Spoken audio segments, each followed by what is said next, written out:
In Chapter 9, for our demo, we did 9A2. And then for your homework, you had the B problem. When we're recording a sale, and this was accounts receivable, and we're using our diagonal again to indicate that we need to post this to the controlling account, accounts receivable, and to the subsidiary ledger. This one was R. Danielson.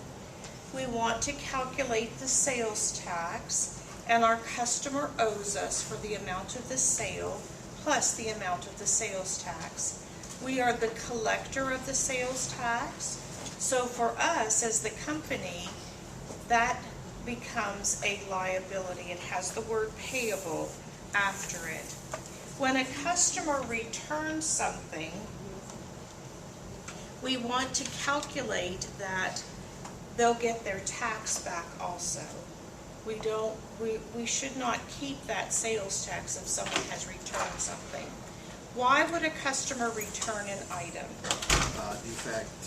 Defective. If it's under warranty still too, just don't need it. Right, they've changed their mind, it wasn't the right color.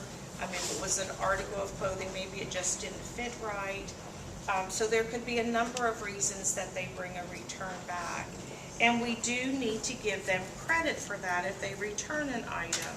We also need to reduce the amount of the sales tax payable. I'm looking for one of our returns. Here's the return transaction that we had, and our new account is called Sales Returns and Allowances. That gives us the ability to allow that return for some other reason besides that it was defective. So it's just called Sales Returns and Allowances. There's the amount that we're giving back for the sales tax. And then when we post to the controlling account and to the schedule, the subsidiary ledger, those two accounts will be current. After we do all of our transactions, and I'll just go through these, for our problem, our demo, we only posted the items that had the diagonal, just so we could speed it up. For your homework, you'll need to post all items, but we just posted the ones that had the diagonal.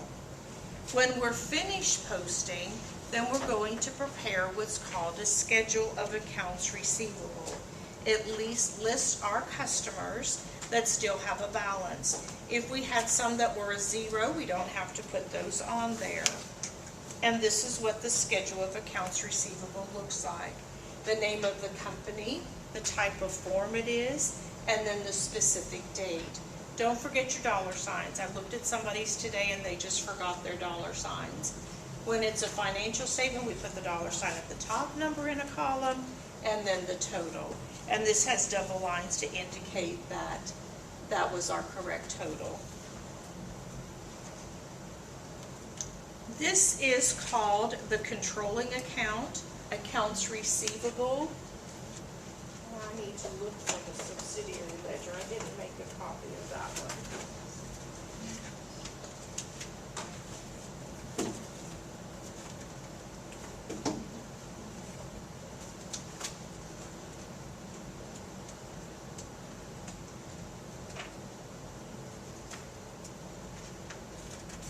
The total that we have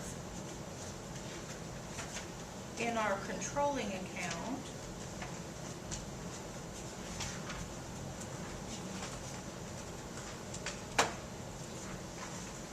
should equal the amounts that we have in our subsidiary ledger. And those are the numbers that we put on our schedule of accounts receivable. All three of those still had a balance. And there's just our reminder. The balance that's in that controlling account should equal the same number that we have on the schedule of accounts receivable. Now in Chapter 11, or in Chapter 10, we're going to do accounts payable. And I think I told you last week that if we have a sales tax in our book, they don't ever have a return, or you need to calculate, or a discount. So they've made it a little bit easier. In the simulation that I just gave you, Paula's, it has both. It has tax and it also has a discount. When we talk about the discount, it could be written 210. What does that mean if it's 210? 2% off if they pay in the first 10 days. 2% if they pay it in the 10 days. Can they make a partial payment? Yes. Yes. So we would just calculate the discount on that.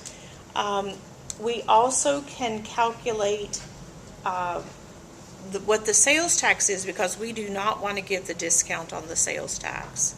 Right? We only want to give the discount on the amount of the sale. Okay? Any questions before I turn off the camera? Or somebody in the online class might have the same question. No? I thought that was a nice